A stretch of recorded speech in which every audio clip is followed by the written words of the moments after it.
O Sindicato dos Médicos do Ceará tem denunciado a existência de agressões, inclusive verbais e até ameaças físicas, contra profissionais de saúde em todo o estado. Há relatos que passam por ameaças feitas por familiares, de pacientes, é claro, e um desses casos teria acontecido inclusive no Hospital Infantil Albert Sabin. Claro que a situação de hospital é muito tensa, as famílias ficam ali tensionadas, tem uma expectativa de atendimento imediato. Com esse aumento da demanda atual, isso certamente tem efeito, mas claro, vamos ouvir a opinião e saber o que se passa na versão do Sindicato dos Médicos, na pessoa do seu presidente, o médico Leonardo Alcântara. Presidente, bom dia. Bom dia, Jocélio. Bom dia a todos os ouvintes do CBN. Muito bem. Presidente, esses fatos alegados pelo sindicato, de ameaças verbais, ameaças inclusive de agressão física, isso o senhor identifica como tendo sido mais recorrente nos últimos dias? O que é que aconteceu de mais recente em relação a isso? Sem dúvida, isso aí é um fato recente, essas ameaças, pelo menos o aumento delas, não que as ameaças em si sejam inéditas, mas o aumento sim. Isso decorre basicamente do aumento muito forte da procura por emergências, principalmente as emergências pediátricas. Então, assim, houve um aumento muito grande da demanda. Isso não é só na rede pública, é importante ressaltar, na rede privada isso aí também a gente está vendo, não é questão das ameaças, mas o aumento da demanda. E com esse aumento da demanda, sem uma reestruturação da equipe que atende, da estrutura e da equipe, o que acontece? Aumenta-se o tempo de espera, então a pessoa que vai procurar uma emergência com o objetivo de ser atendida de forma rápida, ela fica horas ali. E aí aquela tensão, aquele estado ali de ansiedade, aumenta e daí decorrem essas ameaças. A propósito disso, a gente recebeu também participações de ouvintes, o Leonardo, a Raquel recebeu aqui também de ouvintes. O pessoal naturalmente ninguém está defendendo a agressão ao médico, mas o pessoal menciona, e a Raquel pode ter na mão já essa posição de um ouvinte, o pessoal menciona uma suposta desatenção que eles percebem nos locais de atendimento, não de maneira, generalizada, Leonardo, mas o pessoal tem uma queixa muito forte em relação ao atendimento na rede pública, Raquel? Tem um depoimento aí de uma pessoa. Isso, Leonardo. Essa pessoa menciona ameaças muitas vezes, porque na grande maioria dos casos eles não têm o menor respeito com os pacientes, principalmente da rede SUS, e aí ela cita aqui a rede pública, E para completar, as dificuldades do serviço prestado, e aí vira o caos. Naturalmente isso é uma informação, Leonardo, que não generaliza, generaliza, mas é uma posição, inclusive de uma pessoa que foi gestora na rede pública. Eu sei quem é a fonte não quer aparecer, é um direito dela, mas é claro, é para você comentar em que medida a estrutura do atendimento SUS, por ser tensionado, é responsável também por isso, Leonardo. Sua opinião sobre isso? Perfeito, é uma opinião e é válida, a gente precisa receber essas opiniões até para melhorar, esse é o grande objetivo. E de fato, vamos lá, o primeiro ponto é o seguinte, a gente tem que ver se esse caso é um caso específico de um profissional ou outro que de repente não está fazendo o melhor atendimento, isso aí existe, isso aí é claro, em toda profissão você tem ali uma miríade de profissionais que vão de profissionais mais dedicados a menos dedicados, isso aí pode existir sim. Mas do ponto de vista geral, tirando exceções, o que acontece? Quando você aumenta a demanda de trabalho, a minha, a sua, se você aumenta acima da capacidade de atendimento, não tem jeito. O meu atendimento, por mais que eu seja um profissional dedicado, ele vai cair em qualidade. Isso é muito claro, em qualquer profissão isso ocorre. Então, assim, mesmo o profissional mais dedicado possível, a partir do momento que ele chega num ponto de atendimento de esgotamento, a qualidade daquele atendimento ele não vai conseguir prestar da melhor forma como ele quereria. Então, você vai ter esse tipo de queixa. Isso aí realmente, eu acho que procede. Assim. Leonardo, como é que funciona a relação de trabalho no SUS com os profissionais de saúde, os médicos? Eles têm que fazer o ponto eletrônico, como a gente faz aqui na rádio, por exemplo, ou não? Sim, a grande maioria dos serviços de saúde, o médico que vai lá para fazer o atendimento, ele bate ponto, inclusive na rede pública. Você tem diversas formas de contratação, você tem desde o servidor, a forma de contratação que a gente mais defende, por um vínculo mais correto e mais forte, até contratações terceirizadas, de cooperativas e por aí vai, de empresas, e esses profissionais chegam de uma forma terceirizada.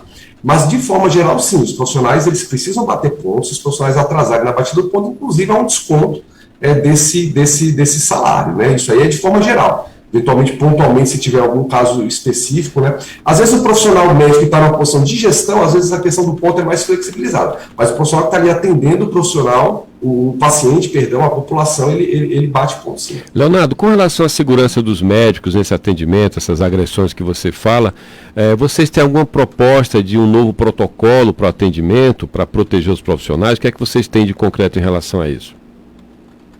Pronto, a gente já solicitou aos órgãos contratantes que readequem a estrutura nesse momento desse surto de infecções virais que está acometendo toda a população. Vocês devem ver aí familiares e colegas de trabalho que estão aí todos gripados, vamos dizer assim. E esse surto está acometendo de forma muito forte as crianças, como sempre ocorre nessa sazonalidade. E também você tem a recente retirada das máscaras, né? Então você tem realmente um surto. Então a emergência em si é um local de livre demanda. Então você vai ter picos, né? Você vai ter momentos de mais calmaria, você vai ter momentos de maior tensão, você vai ter momentos que supera a capacidade de atendimento. Então a gente está num momento em que as emergências, novamente, públicas e privadas, a capacidade de atendimento está sendo superada pela demanda de pacientes que estão chegando doentes. Então, nesse momento, é importante que tanto o Estado, no caso do SEIB, quanto a Prefeitura, no caso do Hospital Infantil, que a gente está tendo esse mesmo tipo de problema, eles contratem de forma emergencial pediatras para que a equipe fique maior e a gente consiga reduzir esse tempo de espera, consiga reduzir essa tensão e consiga reduzir esse tipo de situação dessas agressões verbais e ameaças de agressão física. Se a gente colocar mais profissional lá no ambiente, de forma emergencial, por um momento curto, a gente consegue resolver esse problema. Chegou a haver algum BO, algum fato mais violento que você tenha sido reportado, presidente? Não, BO especificamente não, mas os colegas médicos que sofreram essas agressões, eles reportam diretamente aqui ao sindicato, falam detalhadamente do que ocorreu. Não sei, situações em que o tempo de espera é acima de 7 horas, você leva seu filho para ser atendido. Se você espera mais de 7 horas, é pouco provável que a gente fique no nosso estado. A gente já não chega numa emergência hospitalar num estado normal, né? Claro. Claramente, psicológico normal. Imagina adicionar isso 7 horas de espera para um atendimento que você queria ser emergência. Então, assim, isso aí é um caldo para esse tipo de situação, esse tipo de conflito, né? Então, assim, chega para a gente, eu não tenho conhecimento se algum médico chegou a realizar algum BO, mas as queixas chegam para a gente de uma forma muito substanciada mesmo. Muito bem. Raquel Gomes. Leonardo, há também uma mensagem aqui de ouvinte que não se identificou também, falando sobre uma situação que ele observa na rede privada, né? Ele fala que observa que os médicos que atendem por planos de saúde fazem consultas muito rápidas, segundo ele, no intuito de atender um número maior de pacientes. Ele queria que você comentasse se isso realmente de fato acontece e qual é a sua opinião sobre isso. Se for no cenário de emergência, que é o que a gente está falando, que é onde estão ocorrendo esses problemas, né? Eu não sei se ele está se referindo ao cenário de emergência ou ao cenário de consultas de uma forma geral, mas eu vou puxar para a emergência, que é mais ou menos... Na emergência, de fato, as consultas são mais breves, né? Porque elas são focadas naquele problema específico, não numa análise mais completa, né? Então, claro, você realmente, às vezes, faz uma consulta, mas, assim, uma consulta breve que precisa ser resolutiva. E é um breve, assim, não é uma receita de bolo, eu preciso adaptar esse tempo à necessidade daquela pessoa que está na minha frente. É por isso que é tão difícil prever, ter previsibilidade no tempo de espera numa emergência. Então, assim, só em emergência realmente as consultas são mais curtas, mas se for atendimento eletivo, o que acontece de forma geral, sendo bem evidente, é que cada vez mais existe um achatamento da remuneração dos médicos, então os planos de saúde eles precisam rever essas tabelas também que são repassadas. Né? Só para concluir, presidente, a gente está perguntando hoje na enquete sobre essa aprovação, sobre essa resolução do Conselho Federal de Medicina, que regulamenta a telemedicina no Brasil. A partir de hoje, ela passa a ser, portanto, regulamentada por essa resolução, enfim, passa a valer a partir da resolução do CFM. Eu queria saber a sua opinião, em que medida o senhor diria que essa telemedicina, atendimento à distância, ao passar a ser adotado no Brasil dessa forma, pode levar a uma banalização do serviço e pode, na verdade, servir apenas ao interesse das operadoras de plano de saúde, por exemplo. O que é que o senhor pensa disso? Não, então, a telemedicina, a gente precisa, como quase toda mudança aí quase toda inovação, ela tem os pontos positivos e os pontos negativos. Então, assim, antes de mais nada, é importante que a gente identifique quais são as fraquezas da telemedicina, a gente já sabe quais são, para que essas fraquezas elas não sejam deixadas para lá. Onde é que eu quero chegar? Uma consulta médica, basicamente, é dividida em duas etapas. É a entrevista, que a gente chama de anamnese, e é o exame físico.